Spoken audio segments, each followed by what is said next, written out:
জুমার দিনে আমি 3টা আমলকে বেশি গুরুত্ব দিই। 1 নাম্বার হচ্ছে সূরাতুল কাহফ, যেটা আপনাকে মাসিহুদ দাজ্জাল থেকে বাঁচাবে। 2 নাম্বার বেশি থেকে বেশি দরুদ পড়া, এই দিন দরুদ পেশ করা হয় নবী সাল্লাল্লাহু আলাইহি ওয়াসাল্লামের কাছে। আর 3 নাম্বার এটা যেটা আপনাদেরকে শেয়ার করছি, সেটা হলো আল্লাহ রাসূল সাল্লাল্লাহু আলাইহি ওয়াসাল্লাম বলেছেন, কেউ যদি জুমার দিনে সকাল সকাল গোসল করে, আর্লি মর্নিং গোসল করে ফেলে, একদম ফরজ গোসলের মতো, এবার সবচেয়ে উত্তম কাপড়টা পরে, নোংরা কাপড় না, বেস্ট কাপড়টা পরে, আতর খুশবু ব্যবহার করে, সুগন্ধি ইউজ করে, সুগন্ধি ব্যবহার করে সে সকাল সকাল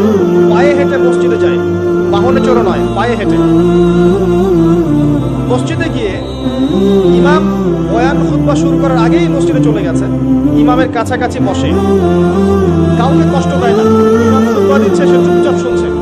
কাউকে কষ্ট দেয় না, এমনকি পাশে কেউ কথা বলে তাকে এতটুকু বলে না চুপ করো।